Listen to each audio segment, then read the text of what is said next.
Magapunta Lord, salamat kayo ni opportunity karon ngayong gihatag ni kanamo din makahimo kami sa pagpaminaw diha sa imong pulong karon, ablihi ang among kasing-kasing, ablihi ang among salabutan Ginoo Dios. Nga ang tanang pulong nga magagawa sa imong alagad ugal mahimong muturog gayod, mulambo gayod nga ni sa mong kinabuhi. In Jesus mighty name, amen and amen. Ato na yung nga personal message sa ato sa tagsa kamakinabuhigson, my Christian influence. After we receive Jesus Christ as our personal Savior, no, ang Diyos nag-expect na ikaw mahimong good influence sa uban nga mga tao igsoon. Amen ba? Amen. So open your Bible in the book of Matthew chapter 5 verse 13. Matthew chapter 5 verse 13 ini, ye are the salt of the earth, but if the salt lose his savor, when shall it be salted? It is thenceforth good for nothing, but to be cast out and to be trodden under foot of men. Matod pa sa Biblia, ikaw mao ang asin sa kalibutan. Matod pa ni Rosemond Anaba, mingon siya, salt, no matter how small in quantity, has the ability to change the taste of food. Just as light, no matter how small the flicker is, no? Bisag usa kagamay nga bitidlat ang mga nga kahayag igsoon o kandila man na, has the ability to overcome darkness. Makahimo ka na siya igsoon pag lumpag sa gitawag og kangitngit. So, ingon nga kita mga asinso na himutang sibor. Sa sibor? Palamig. Pagpalamig, son. So, inanak, importante ang gitawag og asin. Gamay ng asin nga imong ibutang sa imong linuto, mupausap ka na sa gitawag og lami sa imong linuto, igsoon. Panangitam, naghimo ka ng nagtulak ka og manok na tinubuok, no? Bisag daghanon pa nimo og lamas, daghanon pa na nimo og loya, daghanon pa na nimo og siling son. Kung walay asin, wala gyud nay lami. Pero kung imo butang asin, gamay ka asin igsoon, mupalami ka na sa mao nga putahi, muna nga kung mukaw na ka, magsimot-simot yun ka, nga naman, grabe ka lami igsoon, ang usa ka manok nga gitula. Amen pa bang buliha? Laki na.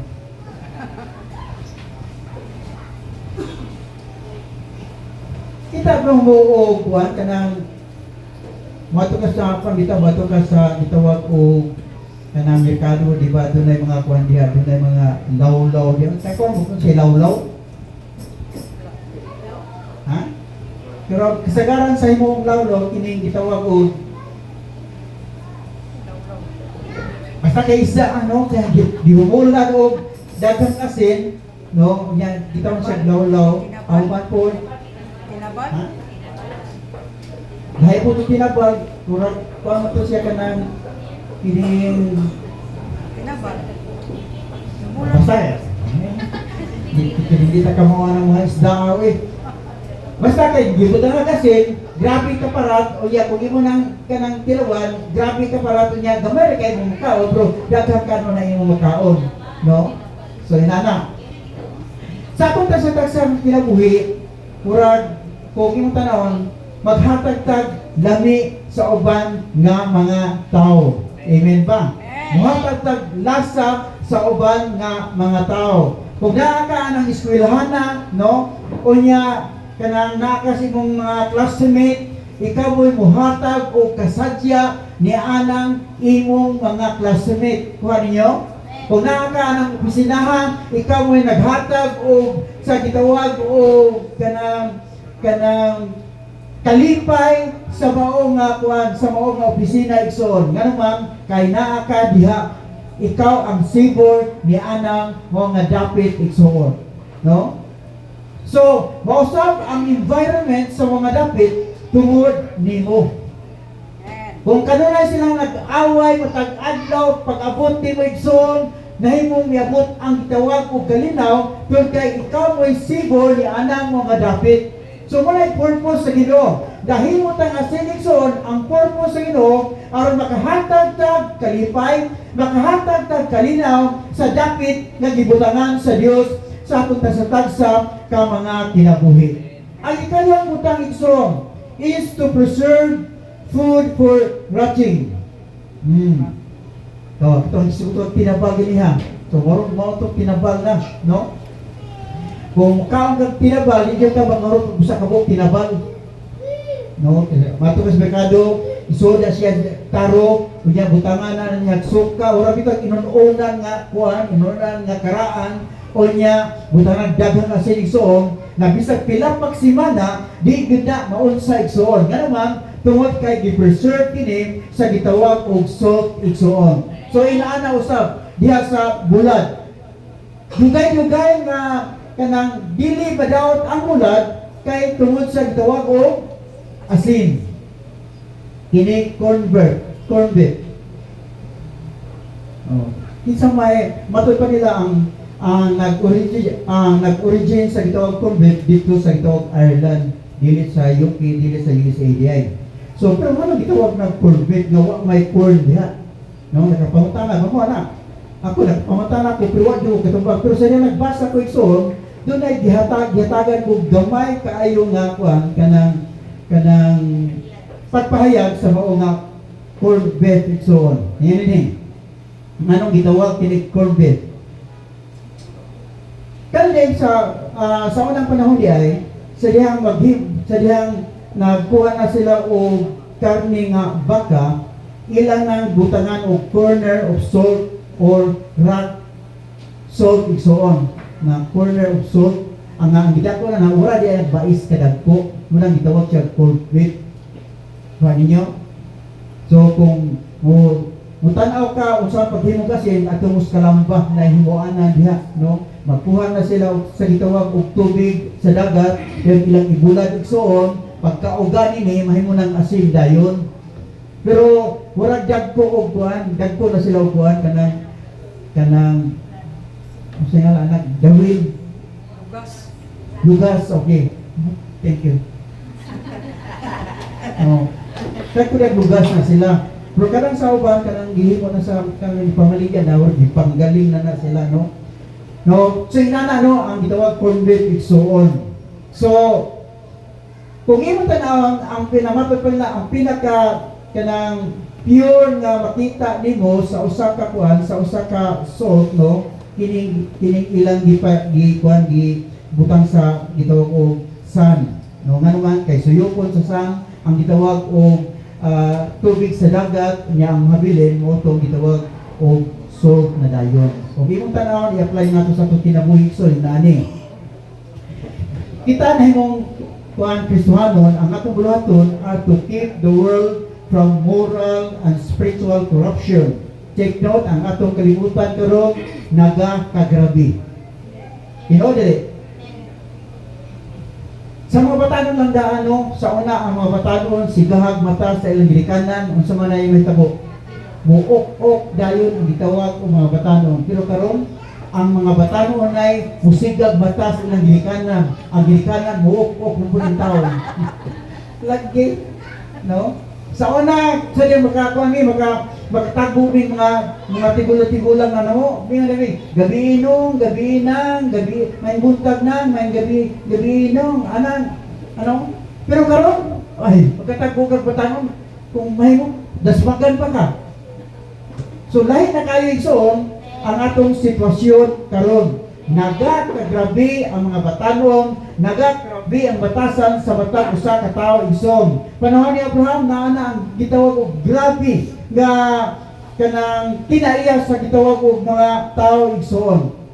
Dunay panahon nga ang Dios nagpadala og anghel ngadto kang Lot, ngadto nga panahon na matud pa miabot dayon ang gitawag og mga tao nga dagko kay mga lawas igsoon, pero matud pa istorya mga bayo ti ay nga nakita man nila nga ang gipadala sa Dios puwerte mang gopuha. So miadto to mga dagkog lawas nga mga kuan nga mga anghel mga tao igsoon og mingon na kay bisita nga guwapo. Hindi ba imong ipakita nga hikanamo? Nga naman, doon kay ang Sodomism, grabe kaayo nga, kuan ba, kalabitang pagpakasala niya itong mga panahon na. Halos puro bayot iksoon ang nagpuyo ni atong dapita iksoon. Nga matod pa sa kuan Biblia, nga ang Dios wala nahimot ni atong mga dapit iksoon. O ang Dios mingon kadto kang Abraham, akong naglagon kining Sodom o Gomorra. Nga matod pa sa Biblia iksoon, si Abraham nga nahibalo siya ng iyang pagumangkong na sulod, tuwa na ng dapita, mihangyo siya sa Ginoo. O mingon siya, Lord, if I find 50 righteous on that place, you will destroy that city? Mingon Diyos nga na kaniya, if I find in Sodom 50 righteous within the city, then I will spare all the place for their sake. May bargain pa Diyos si Abraham, pwede ba yung Ginoo? Iyong magyamang naglagot sa dili. 30 Ginoo, sa dili. 20 Ginoo. May abot og 10 Igsoon. Mingon si Abraham, imo bang laglagon ang gitawag og Sodom ug Gomorra? Sa pulo ka righteous, mayon ang Dios, I will not destroy it for 10's sake. Dili na ko laglagon tungod sa pulo ka buok nga mga tao nga nangalagad gani kanako. Pero matupas Biblia igsoon, wa joy bisan usa o pulo ka tawo igsoon nga nakaplagan nga nangalagad diha sa Ginoo.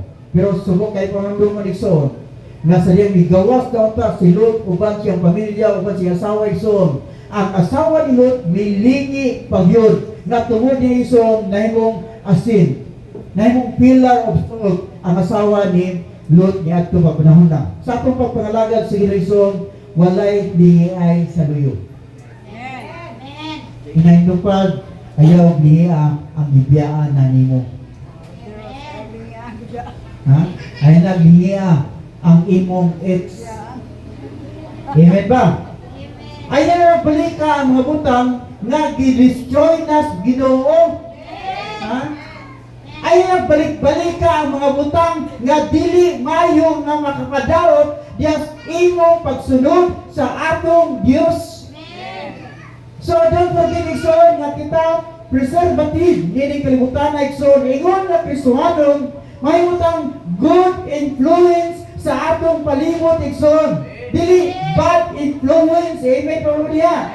So kaya ang source sa atong influence igsoon wala lain kundi ang atong Ginoong Jesucristo.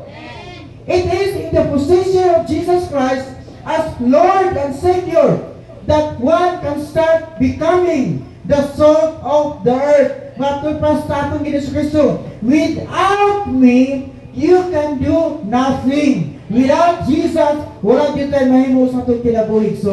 Pero salamat sa atong Ginoong Jesucristo nga nilintak na sa mutagong niya takarong na naman tun kay son taigsoon pinili tas Ginoo nga may mungsod nining mga kalibutan igsoon. Amen ba? O inon kay kaigsoon ang pulong nga atong gibungat kung wala nato bak-api sa gitawag o good influence, inon kay ka useless ang pulong nga imong gisulti igsoon. Ha? Dili epektibo. Pero ba ang gitawag mo gilkadan, mingon ta sa atong anak, oy dong, ayaw inom-inom ha, kay makadawat ta sa atong lawas.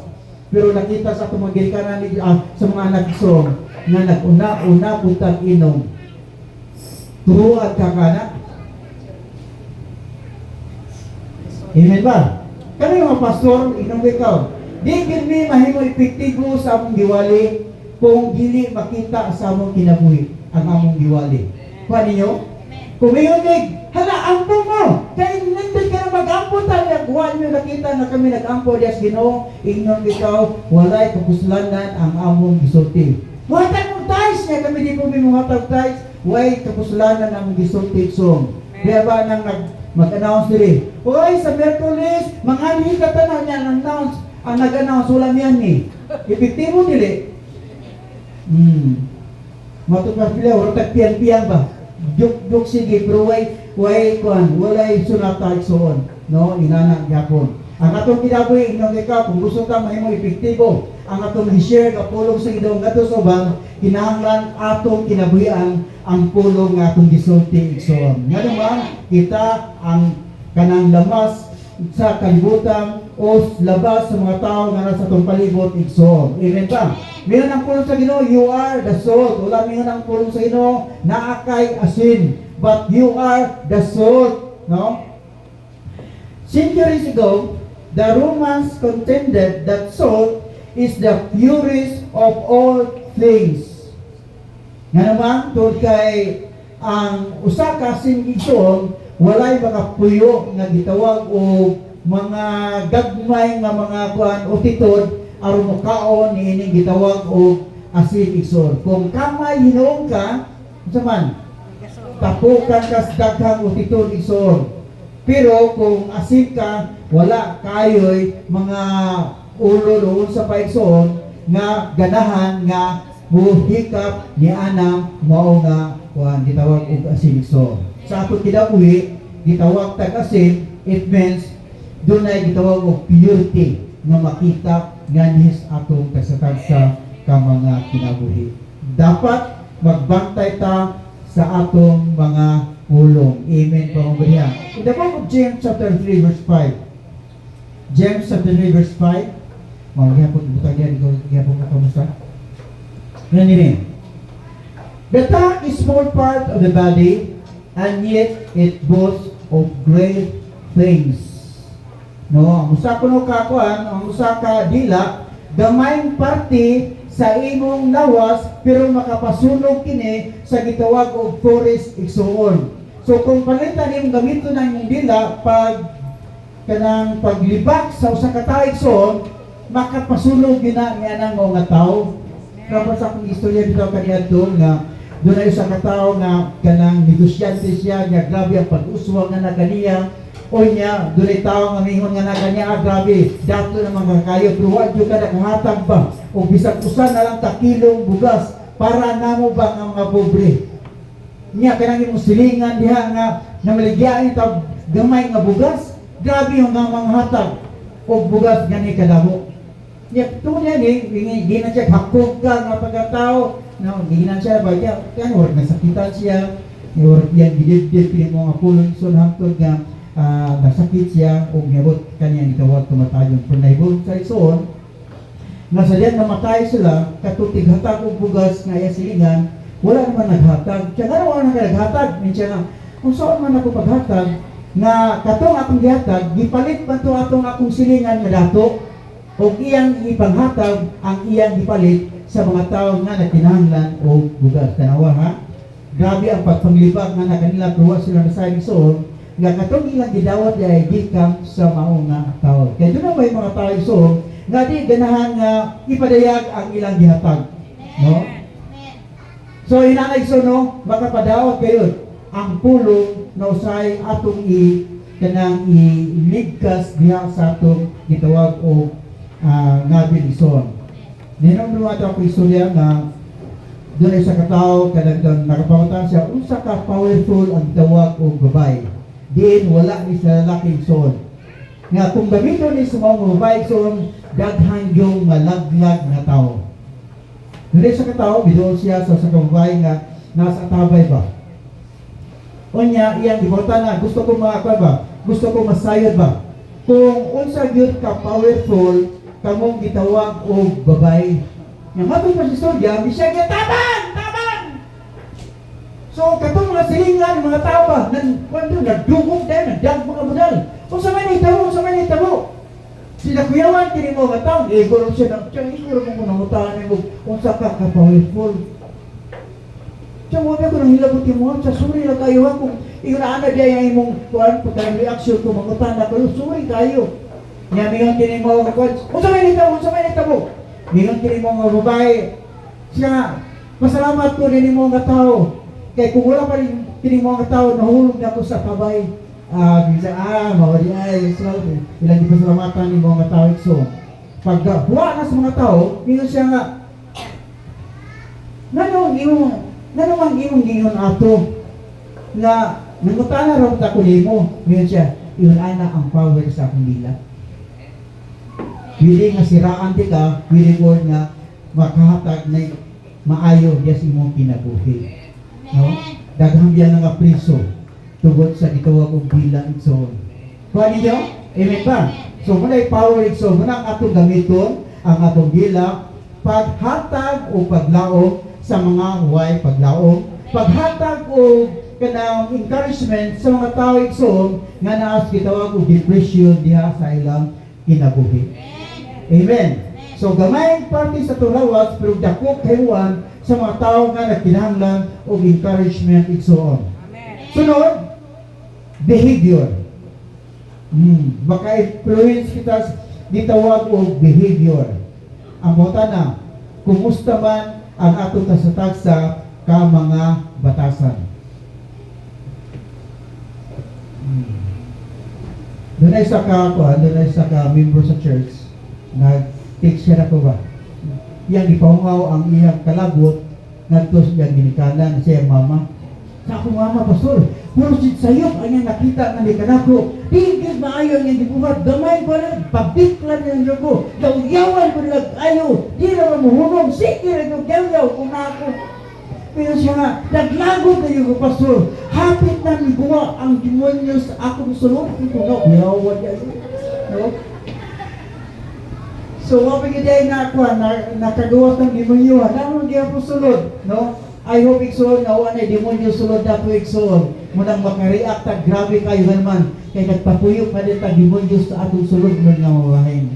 Amen ba? So panahon sa ito, kanang bautismo, kinahalam atong iuban o lubong ng demonyo nga kanunay mo gawas kung masuko ka iksoon. Amen pa o diya? So dili dapat no ang atong behavior kinahalam doon na gitawag o kausaban. Nga naman, seasoning mataigsoon, no? Na mga lamas mataigsoon, makapalami mataigsoon. Dapat maka-influensya ta sa dapit asa ta gibutang ganhas Ginoo. Dapat mahimutang padalangin igsoon diha sa bulong, diha sa batasan igsoon. Nga naman seasoning ta niya ang mga dapit igsoon.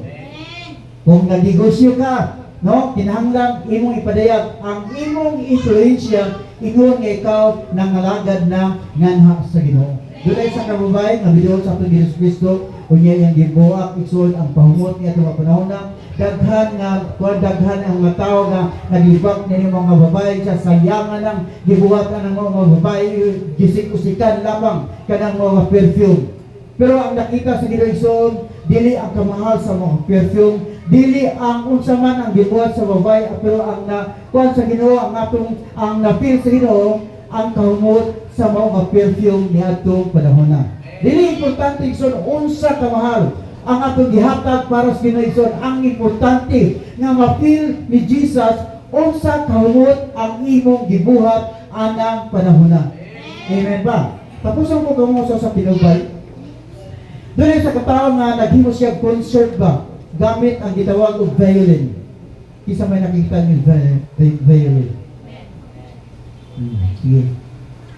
Matapang istorya, when he finished playing, the people stood to their feet and applause. Sa dihang humanya o kwan daw kanang tukar, ang mga tao na nindog sa tanan niya, grabing pakpak ikson. Pero matapang pa sa istorya, kining nag-perform ikson, put his face in his hands and weep. Bihila kini siya ba? Nagdamoy-ngoy siya. O ang iyang mga kauban, mingon nga na kaniya, don't weep, ayaw hilap. Look at the people. They love it. Nalipay sila pag-ayaw na igugma sila sa iyong pagtukar. Pero matag pa nila mga tao, igsoon. Dili, tanan ang mitindog yan ang panahon na. Siya dili. Tanaw sa tanaw lang sa katao nga naglingkod niya. Siya kinsam na. Unsa nila kay importante? Ang importante ang daghang mga tao nga mitindog, mitpakpak na nakanimo. Mingon siya, kanang mga tao nga naglingkod diha, ang ako ng teacher, ang ako ng mentor, wala siya mitindog, wala siya mitpakpak sa diyang human ko, play sa mga violin. Ang importante nako, ang approval niya ng mga tao nga nagtudlo nga ni kanako. Sayang atong kuha ng atong buwang tao kung malipay kita na daghang mga tao buday nga ni kanato. Pero inyong tikaigsoon, ang pinaka-importante ngayon, na ang Diyos bol malipay, nganis, ato kasatag sa mga kinabuhi. Mga song leader, naghimo mga special number, na-play mga instrument igsoon. I want to say you something. It doesn't matter if you place the whole congregation, but you don't place Jesus. What I believe, soul. What I believe. Pero dito kayo, soul. You place Jesus, it doesn't matter whom you displace. Di importante kung di sila wasan nalipay sa mga gibuhat, importante soul, nalipay ang Diyos nga atong gibuhatan niya ng mga malita. To lead the audience of one soul. Manilig na tanan. Sa ito kinabuhi karon